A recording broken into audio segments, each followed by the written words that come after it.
So let me begin. Thank you all for coming, and thanks to everyone at Edinburgh Sculpture Workshop for just being really wonderful and supportive and helping me to achieve this project in the last couple of weeks. So I wanted to talk or give some background into the project and the performance that will happen on Friday evening at 7 o'clock. So the project's called the Canetti Reading Group. So I wanted to maybe draw upon examples or other works that led to this happening as a project, and some of the things that I've been thinking about, particularly over the last couple of weeks. So I'm going to show probably 3 or 4 projects alongside smaller singular works that might be sculptural or photographic based. I thought what would be a good thing to begin with would be the project where I actually met Kevin. You can see Kevin on the right there, diligently folding pages. But it's a project that has continued to have, I think, significant repercussions for my work, not only in terms of the people that I met during those 3 weeks, but also some of the issues and the thinking that arised around that. So the project was set up by a group of artists, and it was back in 2010, so it was just prior to the Tory government getting into power. So I think this project happened April 2010. So there was a sort of general anxiety about what our education was, what it was going to be. There were rumours about the tuition fees, so there was something in the air about a kind of apprehension around how art could be developed, and this project was a way of sort of proposing alternatives, or to try and create a forum or a space to allow those alternatives to play out. So it was a strange thing that there were participants who were mainly artists, so myself and Kevin included, and we came together as artists, but in a way we were sort of articulating ourselves through different forms that weren't to do with practice. So occasions and events like reading groups, lectures, critiques, all the things that generally happen in an art school, but of course happen or coexist alongside production and making. So when that was taken away, we were just left with these other formats to sort of think about. So you were sort of trying to articulate your work through these almost secondary practices. So it was a really difficult thing to kind of come to terms with and to deal with. And at that time I had a project that I was trying to resolve, or to try and reach a satisfactory conclusion with. And it seemed to me that a lot of the issues around the art school project had to do with these moments of description of how you talk about the activities that you might do as an artist, or the work that you might produce. So this was a work that sat beside, I guess, the art school project. So there were 2 posters, 2 photographs, and the photograph at the bottom was part of a collaboration. So it's about the first and only time I've collaborated directly with another artist. And we went to New York. We were trying to find the site of Richard Serra's Tilted Arc sculpture. So this was a fairly, I suppose, infamous sculpture that was made in the 80s as part of a public arts program that was deemed to be too dangerous to the public. Had sharp edges and corners and things, and then was dismantled. So we had these photographs. We wanted to try and find the site of the original work, and then to sort of cut back into that original photograph, so somehow removing the work once again. So, like the naive artists we went out to New York, and we started to photograph in the Federal Plaza outside the Federal Building with these big cameras. And it took about 5 minutes before about 6 or 7 police officers came out and were fairly aggressive, but very interested nonetheless in what we were doing. And there was a real sense of apprehension because we just didn't really know what they might do. And we kind of had to show them the Serra photographs, the black and white Serra photographs, and our updated photographs as a way of convincing them that what we were doing was art. You know, in a way that was like the thing in the art school, like, what are you doing?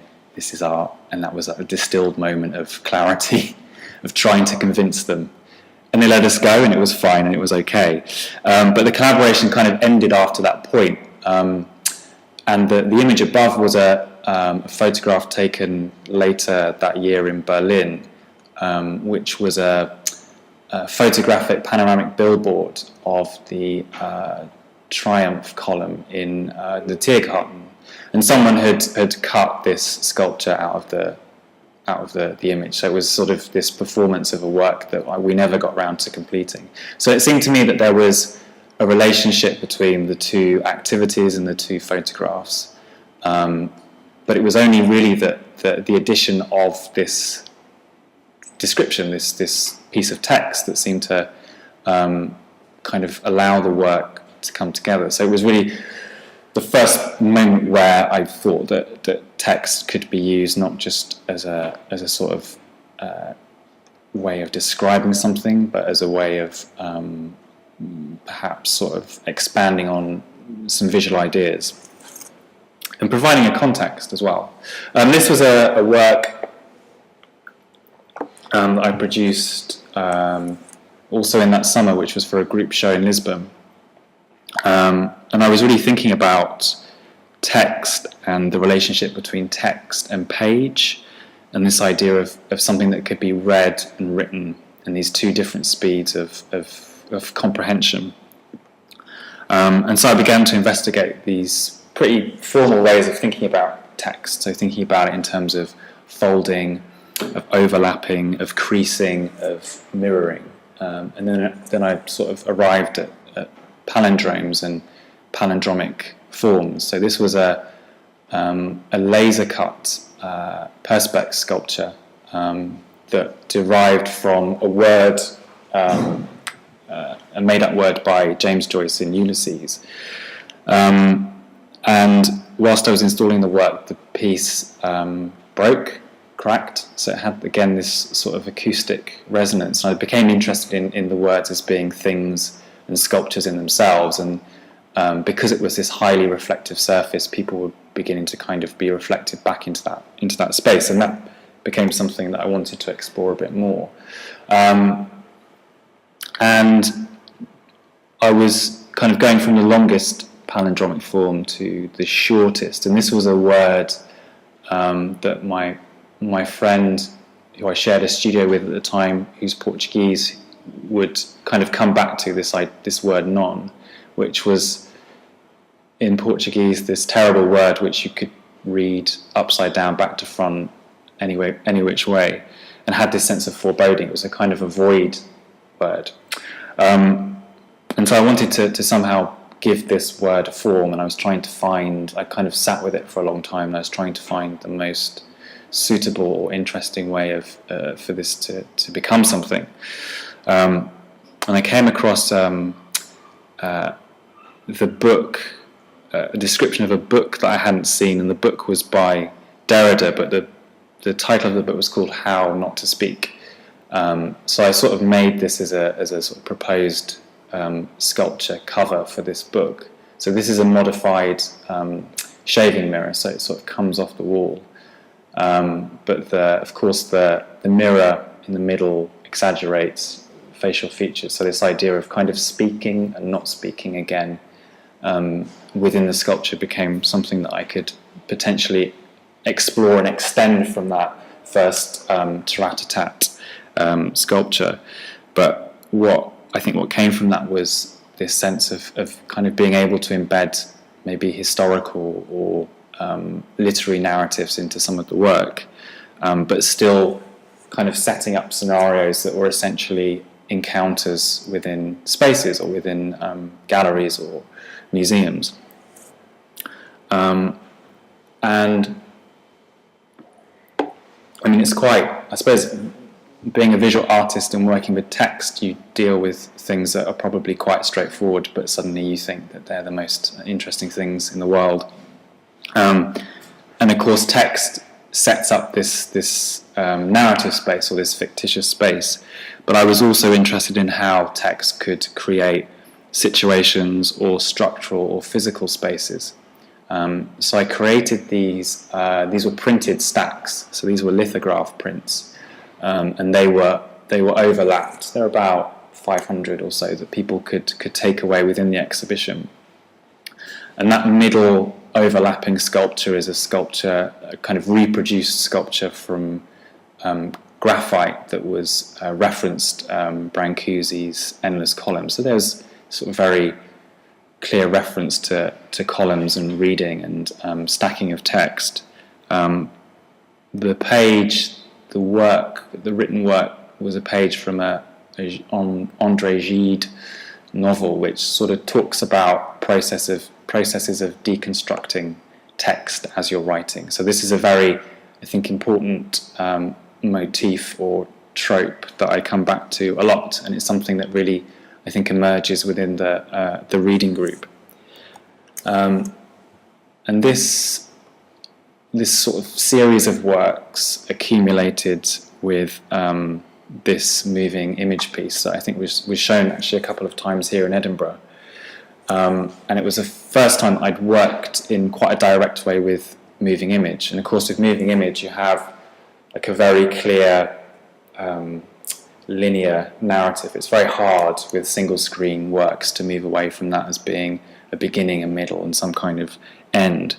And that structural rigor allowed for me to sort of slot in different ideas and for the sort of structure of the video to create new ideas or kind of different meanings around the work. So this was about 4-minute video where 2 images were printed in succession from this inkjet printer. And there were 2 descriptions of text. So the first piece of text referred to an image that you had yet to see. And that was the grey image, which was a photograph of a tile that had just fallen off my studio wall. So just taking a photograph at that moment where the work fell, and this idea of falling became quite interesting to me.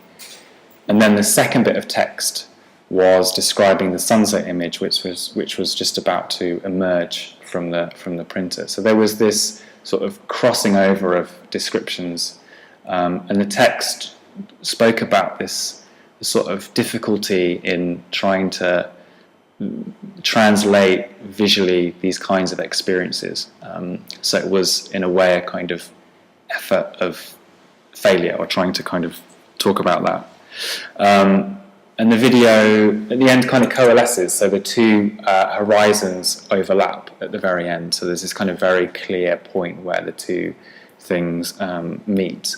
But what was kind of interesting with the film was that it had this idea of printing and scanning, and again it was related to these processes of reading and comprehension.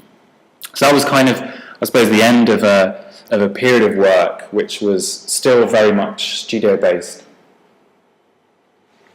and still very much London-based as well. And I was applying for a lot of residencies because I wanted an opportunity to think about how that quite sort of resolved work could situate itself in a different context, in a different environment.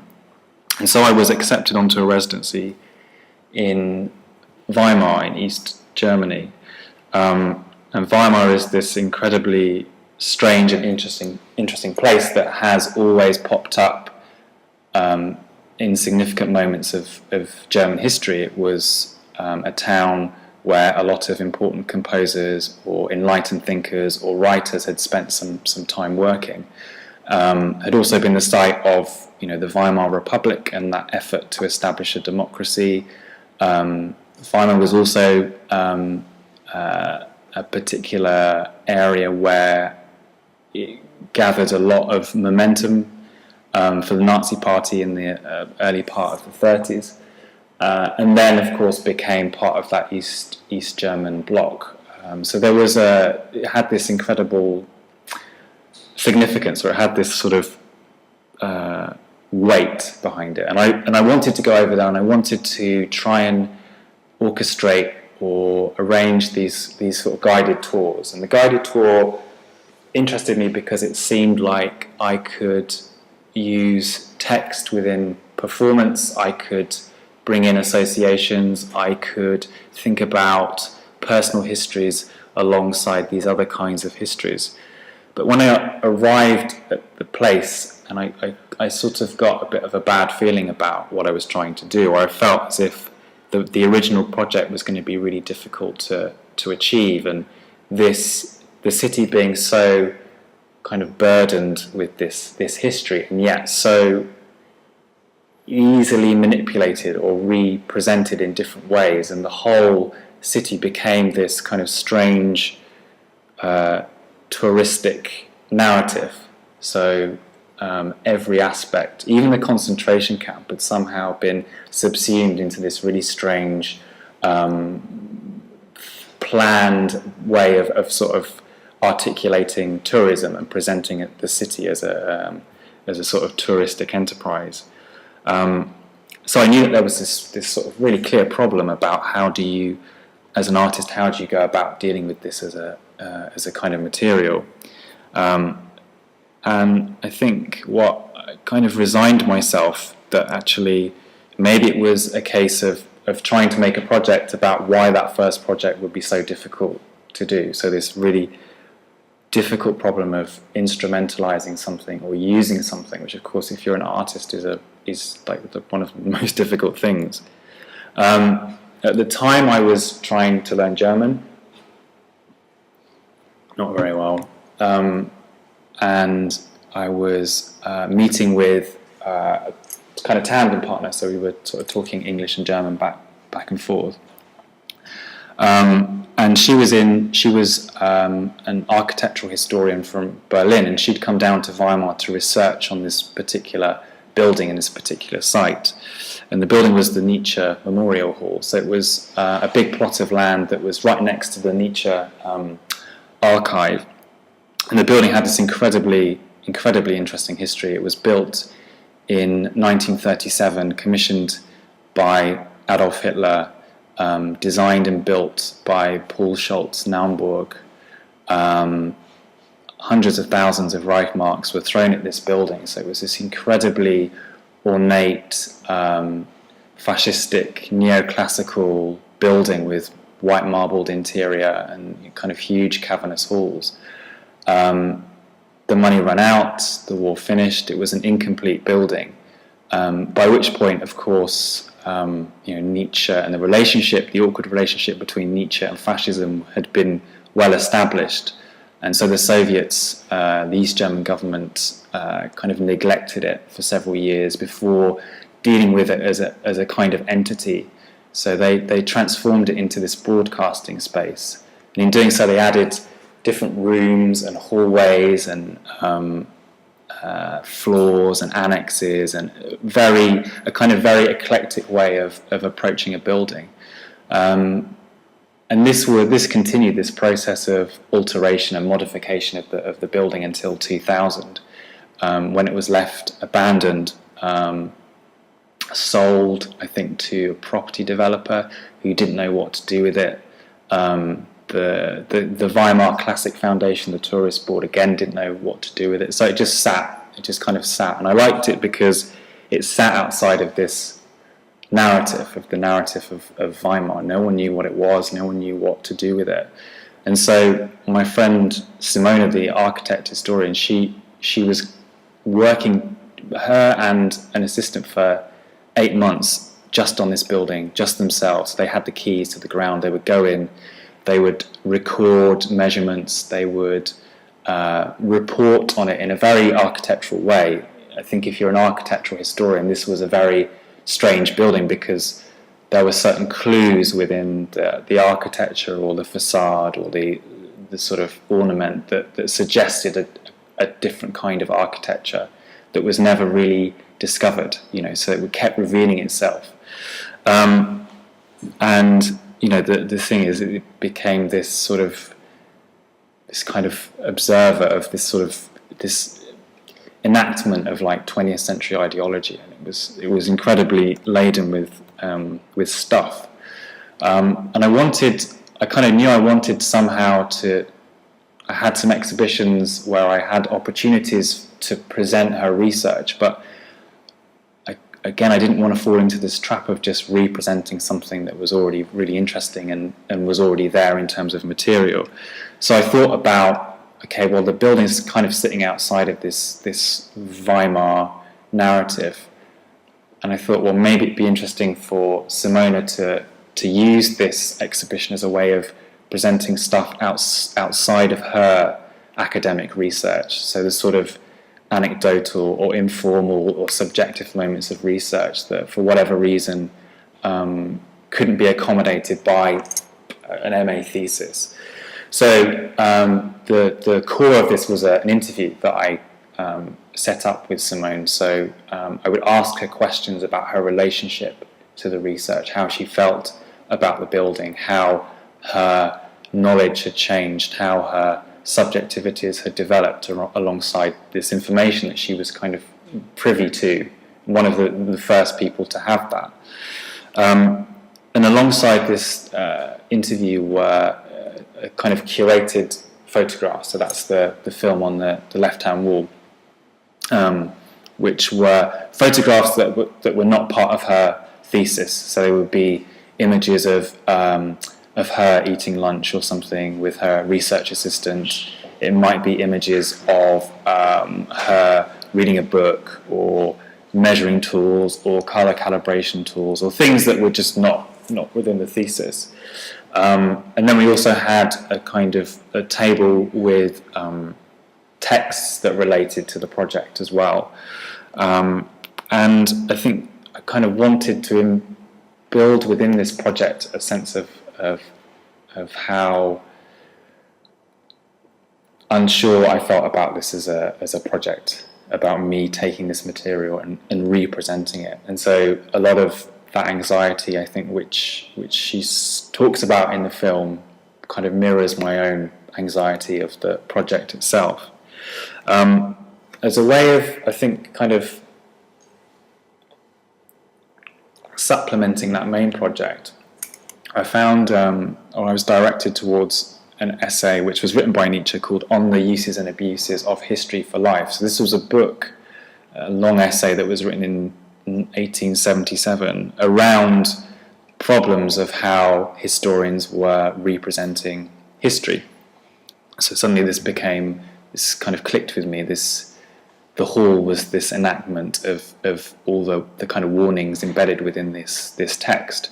So I tried to gather as many editions of this book as I could, and that the frequency and the chronology of the publications sort of alerted to that, I guess, how kind of Nietzsche became subsumed and marginalized in 20th century German history. So there were lots of publications in the 20s, 30s, 40s, slightly less in the 50s, or maybe not even a single one in the 50s, and a few more in the 60s, until a few more were published post 1980. So this was a sort of way of trying to kind of marker the project in some significant way, and I felt more that this was a kind of good way of locating the project in terms of Weimar as a place again. And this project took about a year. So there were two phases. One was in Weimar and one was in Leipzig. So I had a lot of time to sort of think about it, and we were in conversation. We were trying to work out different ways of sort of presenting this as a work. And I sort of wanted to try and create a kind of overlap with what I might do and what I might engage with as an individual artist, away from this sort of slightly collaborative or soft collaborative process. So I began to write a kind of screenplay set within the Nietzsche Hall, which had had a character, had Nietzsche's sister, who had some significance within the history of the archive. but it was mostly kind of directions, not much, not very much dialogue. So it was about how this figure was kind of interacting with the building and the history. And it was, I suppose, it was. I started it and I didn't really finish it, but I suddenly thought this was a really interesting way of creating different scenarios or throwing up different ways of trying to work out a given context, but also to be able to have room to sort of test things out, try things out, and for that to kind of be located as maybe an individual experience. And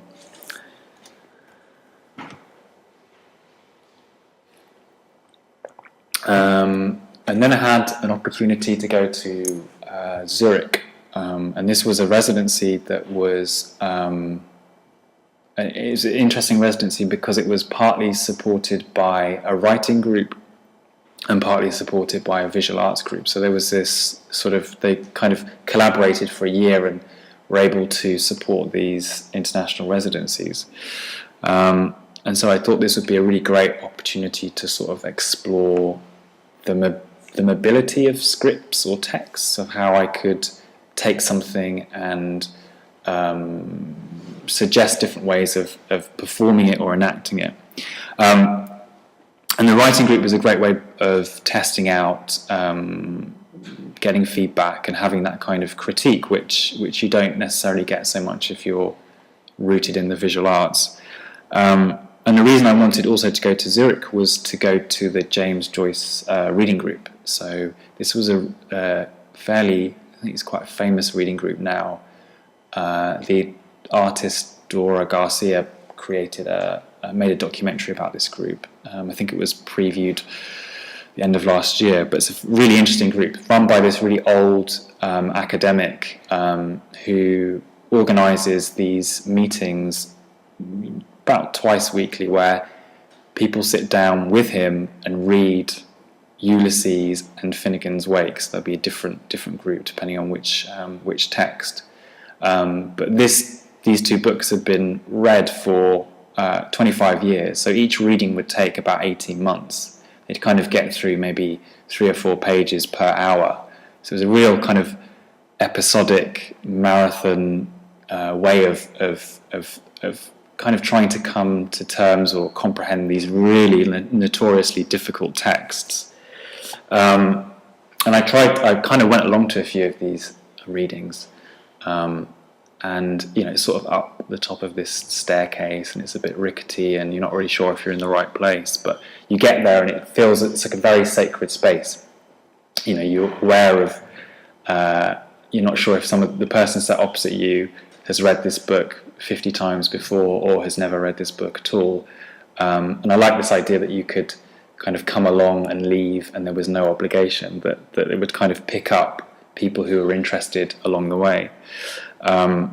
And there was also kind of lovely moments of deviation, but also having a sense of purpose around the reading group, that there was this point where we were trying to tackle these very particular kind of symbolic moments within the text. And the chair of the group, this aging professor guy, had these incredible notes that he would labour over that had accumulated from 25 years. So there was a kind of amazing relationship between being quite casual and being someone who was completely immersed within this environment.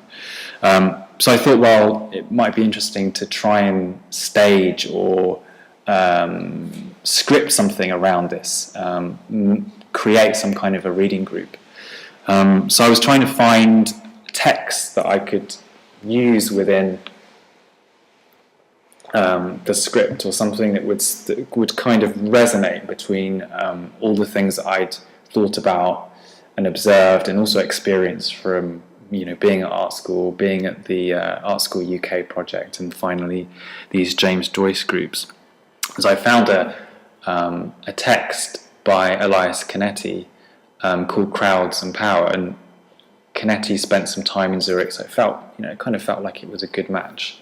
And there was one essay in this book called "The Crowd as Ring," and in this book, in this essay, Canetti talks about the types of crowds, or the typologies of different crowds in different situations.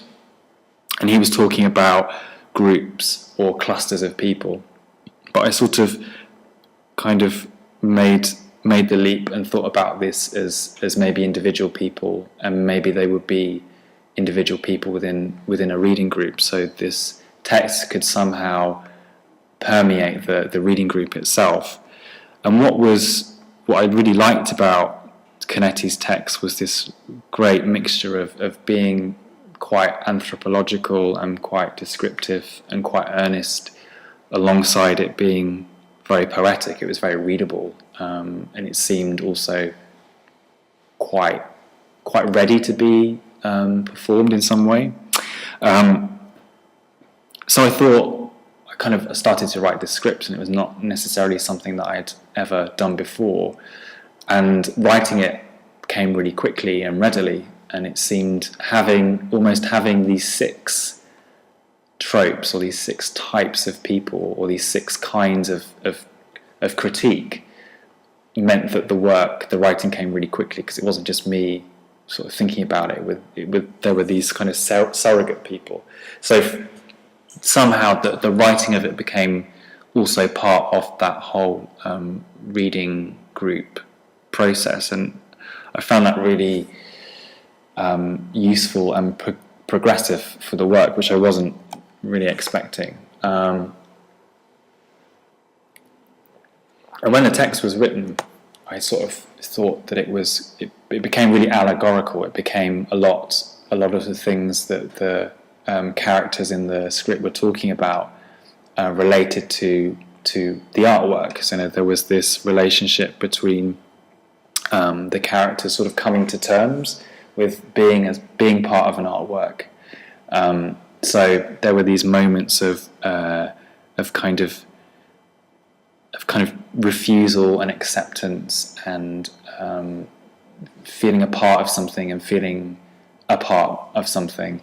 And it was, at the time I was thinking a lot about artworks, and I was seeing a lot of art, and I kept thinking about this idea of art that seemed to refuse you, and art that seemed to kind of invite you, or this revisitation, this idea that an artwork could withstand this constant reappraisal or revisitation. And I was kind of satisfied with the script as the work, as text. Me writing it and reading it, it seemed to make sense within my head.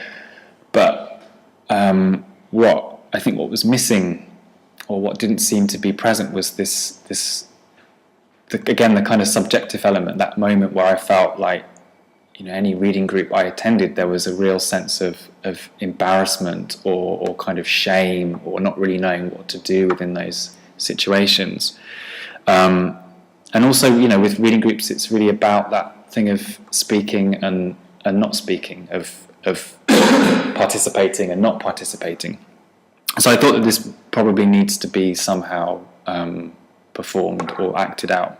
So there was a way of thinking about this as a situation, or as a scenario, perhaps, where you're thinking about the anxiety of kind of entering and leaving a situation.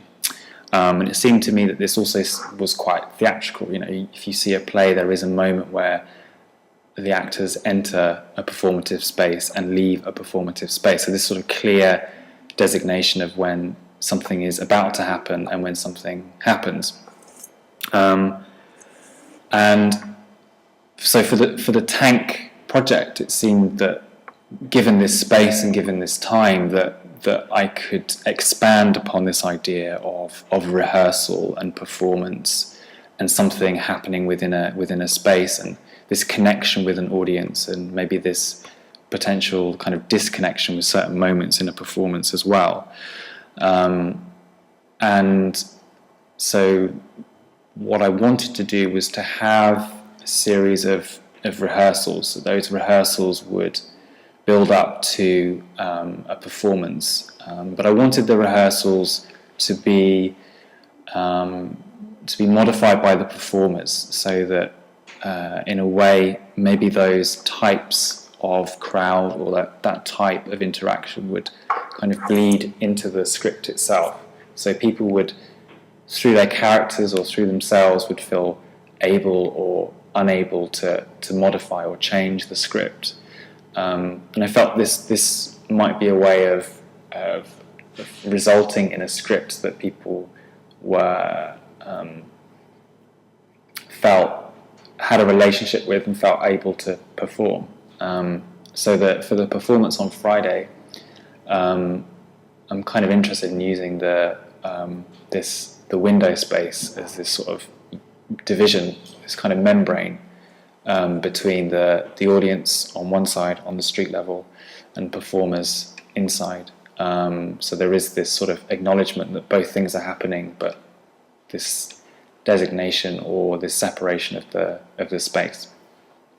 So I'm really, again, it's not something that I've kind of tried before, and it's something that I kind of want to work more with scripts, and I want to work more with actors. So I think this is for me, is a great opportunity to sort of work out how this might work, and if it becomes a live event or something rehearsed and recorded. And that will happen at 7 o'clock on Friday. So I think maybe if I finish there. Does anyone have any questions about anything I've shown, or maybe about something that's going to happen on Friday? Where will you be on Friday? Are you part of the audience, or you amongst the group? I did think about this, because originally for the rehearsal, that with the actors, with the types, there is one person who's a kind of chair, who is in charge of, or is trying to sort of lead the group in some way.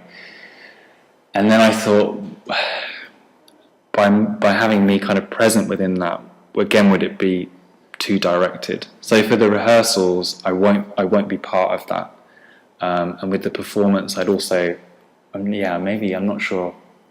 I'm not going to be inside the space. I'll probably be outside the space, but I don't know how comfortable I feel about that. But that's the thing, is that you suddenly, if you're writing yourself within this work, then you're having to somehow remove yourself from that as well. So, but I think it seems to me that there could be many iterations of this as a project, whereby, maybe I would kind of be really present within that moment, but I think I'm intrigued to see what will happen when I'm not there, or I'm on the sidelines, or So the rehearsals have been taking place tomorrow. Yeah. So the rehearsals will be filmed, and I'd like to make a film of the rehearsals. So I see that as a work in itself, and I wanted the live element to be live and sort of uncorrupted by filming, and sort of having it as a standalone moment, and just seeing what might come from that. But so are you really not going to document the final performance for fear of committing it? I just sort of want. I think by tomorrow, I sort of want those moments of exhaustion. That everything has been worked through, that everything has been recorded, every moment, every hesitation, and then to sort of leave that scaffolding behind, because I've never been part of something that is live and unrecorded and unmonitored.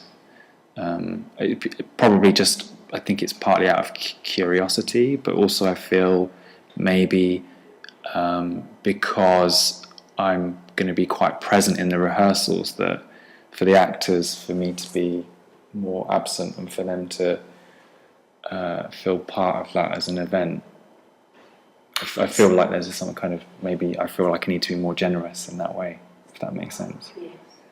So professional actors you're using? Yes, yeah. Again, I just, maybe different iterations. There might be people that have never performed anything in their lives before. I mean, the play is, people will read from scripts, and that reading is ever present. So there's never any doubt. There's never kind of fourth wall breaking in that way. So it's important that kind of relationship between text and performance is very present. How does the sound element, how do you envisage that working with it having a window? So there'll be a microphone in the middle. So there'll be this kind of ring, which will be kind of horseshoed facing outside, and then there'll be a microphone in the middle, and that will be connected to a PA system. So, I mean, you have the problem of course, if you're sealed in a room, you can see what's happening, but you can't hear it. But with the PA system, I think it will mean that sound will kind of carry, and it also feels a bit like you're watching something through a screen. So I think that might be kind of interesting as well.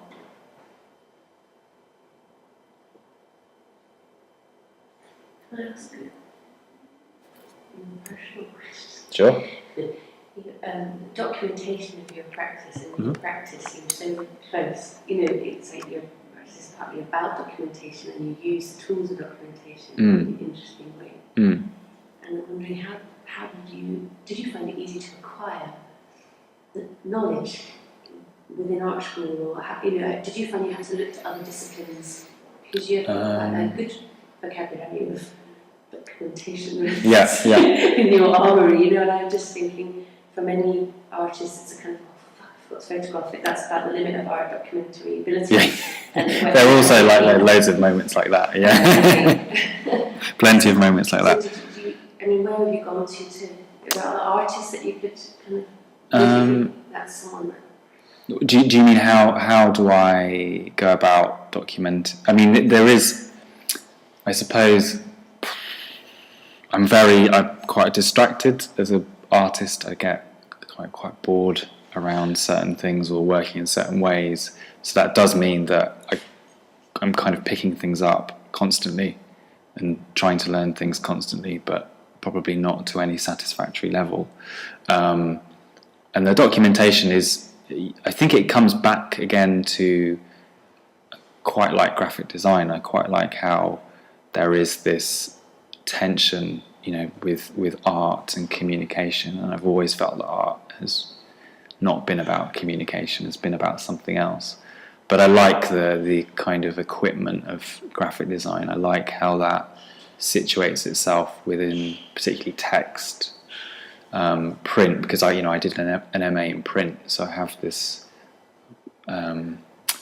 background of again with a collaboration, but also with certain kinds of technologies and moving in and out of obsolescence and reappropriating certain emergent technologies and all those sorts of things. So I think it's kind of ever present, but I think most artists probably have to really kind of consider how their work is seen. It's very difficult now to get away from that. I mean, even Tino Segal it's hard to kind of get away from that. I think a lot of artists, it's also about kind of not showing lots of things as well, and being quite, maybe not being generous and being quite selfish about how you're articulating and the kinds of information that you might be presenting to other people, audiences, or whatever.